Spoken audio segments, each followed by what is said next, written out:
자, 부재화 시스템 중에서 곡면 곡선에 대한 얘기를 하고 있습니다.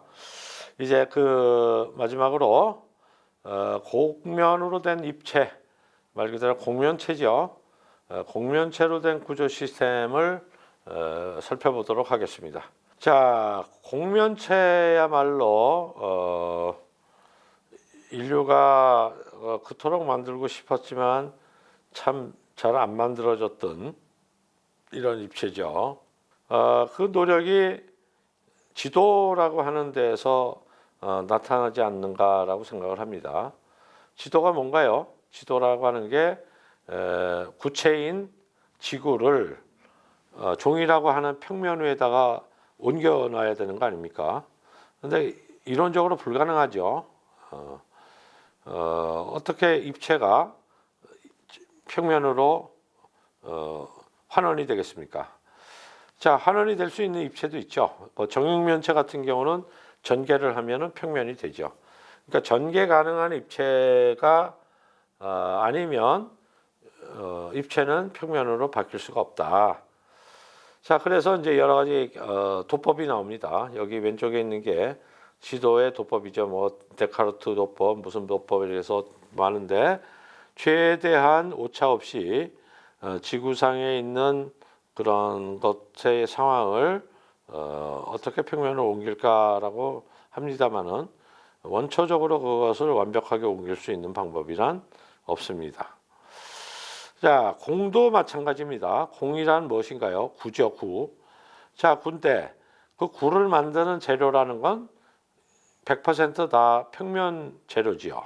가죽 혹은 비닐, 천. 자, 그러니까 이런 평면적인 재료를 가지고 구체를 만들려다 보니 결국 구를 해체를 해야죠. 다시 말해서 전개를 해야 됩니다. 평면에 있는 천에다가 오를 올려서 입체적으로 조립하면 구가 될 수 있도록 이렇게 하는 기법이 필요하죠. 그래서 공들을 또 보면 이 구를 만드는 여러 가지 또 기법들을 우리가 볼 수가 있습니다. 자, 그래서 구체와 타원 구체가 구조물이나 구조체로 쓰이는 경우는 상당히 아주 제한적인데, 예를 들면 왼쪽 그림처럼 액체나 기체를 가두는 용기인 경우에 구체가 제일 좋죠. 뭐 열기구 같은 경우도 공기를 열로 팽창시켜서 그거의 기압 차에 의해서 공중을 나는 장치인데, 그렇게 되면 기압이라고 하는 것을 그 면 자체가 골고루 받아야 되기 때문에 그 골고루 받는 면으로 제일 좋은 게 곡면이죠. 그리고 그게 입체를 이루면 그게 제일 좋은 구조체가 되는 것이고, 예컨대 LNG 가스다. 이거야말로 이제 고압의 가스를 액체로 바꿔서 운반하는 건데 엄청난 압력을 받는 겁니다. 그러면 그거 자체에 특이점이 하나라도 있으면은 큰일 나겠죠. 그러니까 제일 좋은 용기는 완벽한 구체지요. 그런 구체를 가지고 당기는 LNG선. 자, 이런 것들이 대개 구체를 이용한 구조체가 되겠습니다. 건축물로는 뭐 이런 종류지요. 어떤 일반적인 건축물이라기보다는 어떤 뭐 플라세네리움이라든가 뭐 어떤 아래쪽에 있는 그 이게 MBRDB의 최근 도서관인데 저기처럼 뭐 서고를 저런 식으로 만든다든가 이런 뭐 특수한 경우에 구체가 구조체로 쓰일 수가 있겠다. 타원 구체도 마찬가지다. 뭐 힌덴부르크의 비행선 같은 경우도 역시 가스가 들어가 있기 때문에 특이점이 하나도 없는 매끈한 입체가 되어야 돼서 타원 구체가 되어야 됐고, 밑에 가스인지 석유인지를 나르는 탱크도 역시 마찬가지로 전방의 압력이 가해지니까 어떤 꺾인 면이 없이 매끄러운 입체가 되어야 한다. 그렇죠. 이거를 굳이 또 건축물에 응용한다면 뭐 이 노만 포스터의 런던 시티홀이나 베이징 퍼포밍 아트 홀 이런 경우가 구체나 타원 구체를 활용한 입체라고 볼 수가 있겠습니다. 자, 공면체 구조 시스템을 이제 쭉 한번 보시겠는데요. 일단 공면을 만드는 방식 자체가 또 여러 방식이 있습니다. 우리 앞면에서 공면을 만드는 방식도 공면 곡선을 만드는 방식의 여러 종류를 또 살펴봤는데요. 공면체를 만드는 방식도 이거에 준해서 만들 수가 있습니다. 자, 첫 번째 방식은 Solid of Ruled Surface라고 해서 일정한 규칙을 가진 서피스를 가지고 공면을 만드는 방법입니다. 밑에 지금 움직이는 영상으로 보고 계시는 하이퍼볼로이드가 대표적이죠. 원으로 된 두 개의 면을 선으로 잇고 그 한쪽을 회전시키면 저와 같이 하이퍼볼로이드 입체가 만들어지는 것이죠. 그렇게 하나의 룰을 가진 일정한 규칙을 가진 서피스를 만들고 그게 왼쪽 윗그립인데 그걸 갖고 입체를 만드는 방법들. 자, 이게 대표적인 게 실린더죠. 실린더. 그 다음에 콘. 그 다음에 하이퍼볼로이드. 카테노이드.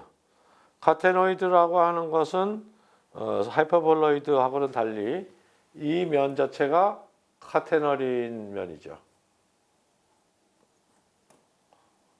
그래서 비슷하기는 하이퍼볼로이드하고 비슷하지만 카테노이드는 하이퍼볼로이드하고는 조금 다른 면입니다. 자, 이런 걸 이용하면 건축물들이 다음과 같은 식으로 만들어질 수 있겠습니다. 뭐 콘이 만들어지기도 하고 콘이 콘 자체가 약간의 카테노이드나 하이퍼볼로이드처럼 커브를 가지기도 하는 이런 거가 반시계루가 한 후지 센터네요. 그 다음에 뭐 실린더 같은 것들을 이용해서 만들어진 건축 구조물들도 있습니다. 자, 반면에 카테노이드나 하이퍼볼릭 파라볼로이드를 써서 한 건축 구조물들은 상당히 많은 편인데요.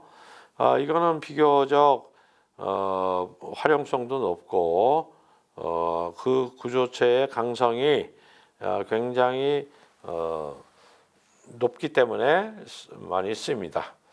자, 그 왼쪽 위에 그림은 냉각탑이죠. 냉각탑입니다. 이게 냉각탑은 이 구조체 자체가 바람의 횡력에 의해서 견딜 수 있는 횡압에 의해서 견디는 이 구조체가 되어야 되기 때문에 이 하이퍼볼릭 파라볼로이드 이 면이 굉장히 유리하죠. 자, 이거는 또 어떤 장점이 있습니까? 여기에서 인장으로 이것을 달아내면 이 면 자체가 전부 인장을 가지는 면이 되죠. 그렇죠? 자, 반면에 이거는 압축을 가지는 그 일반적인 굴뚝이죠. 그러면 당연히 어떤 것이 부재가 두꺼워지고 가늘어질 것인가는 금방 우리가 짐작할 수 있습니다. 이 친구가 훨씬 부재가 가늘어진다. 그래서 밑에만 이렇게 서포트 해주면 아주 훌륭한 구조체가 되는 것입니다.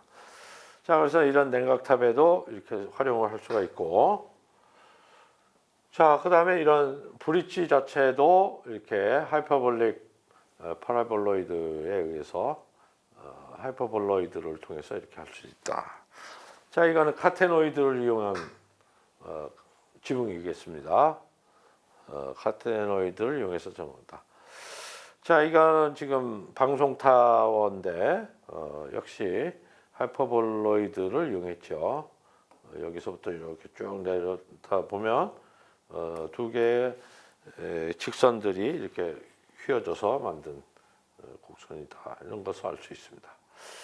자, 이런 식으로 규칙 곡면에 의한 입체 중에서 하이퍼볼로이드하고 카테노이드를 살펴봤습니다. 자, 여기도 이제는 입체 자체를 자유곡면 입체로 만드는 방법이 있겠다. 자, 이것은 말 그대로 조각품처럼 만드는 거죠. 조각품처럼 만드는데 이런 데서 이제 문제가 생기는 게 뭐냐면 표피를 만드는 게 문제가 됩니다. 예컨대 오른쪽에 롱샹교회당 같은 경우는 뭐 스킨 자체가 노출 콘크리트니까 그대로 놔두면 되죠. 아래쪽에 있는 칼라트라바의 리용 역사 콘크리트 구조물도 마찬가지입니다. 거푸집을 그대로 뜯어내고 노출 콘크리트 두면 문제 없습니다. 이런 걸 만드는 거는 결국 몰드의 문제죠. 거푸집 폼웍을 어떻게 잘 만들어서 콘크리트를 부으면 그 자체가 양생이 되면서 저런 형태를 가지게 되니까 저런 입체를 만드는 방법의 제일 쉬운 방법은 몰드에다가 콘크리트를 채우는 방법. 저런 방법이 있겠습니다. 자, 근데 저거를 언제나 쓸 수는 없죠. 저렇게 되면 굉장히 내부가 매시브해지죠. 그래서 곡면은 곡면 입체를 가지고 싶은데 껍질은 얇게 내부는 텅 비어 있게 이렇게 만들고 싶다 그러면 스킨만 만들어야 되죠. 자, 스킨만 만드는 방법 중에 하나의 방법들이 이겁니다. 자, 여기에는 메쉬를 이용하죠. 메쉬를 이용해서 메쉬가 커졌다 작아졌다 하면서 전체적인 틀을 이렇게 만드는 방법이 있다. 자, 이래야 여기에 이제 뭐 채광도 되고 뭐 통풍도 되고 하는 입체가 만들어지는 거죠. 자, 여기는 아주 희한하게 여기에 이런 구슬 같은 것들을 이렇게 쭉 박았습니다. 그렇게 해서 3차원적으로 커버처가 있는 곡면에 아주 호모지니어스한 스킨을 입힐 수가 있는 이런 방식이죠.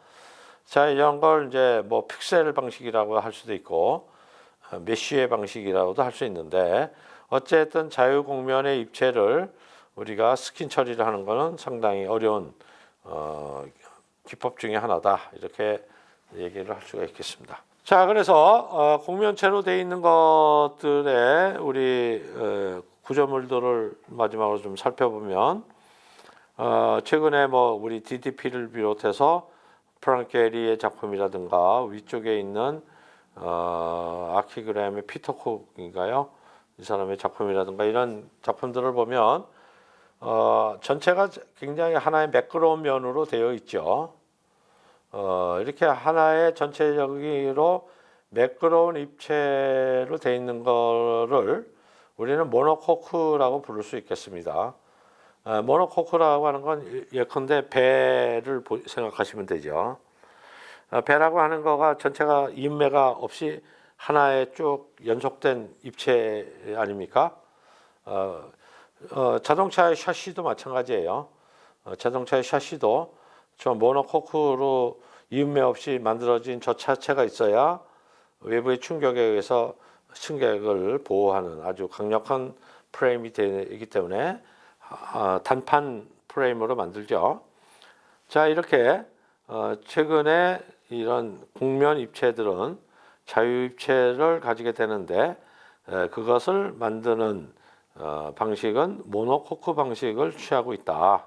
물론 이제 그것 자체가 부품이 이어져서 되어 있지만 DDP나 이런 게리나 이런 작품을 보면 그런 이음매 자체도 거의 드러나지 않을 정도로 잘 표면 처리가 돼서 전체가 매끈한 표면이 되어져 있는 건축물을 볼 수가 있습니다.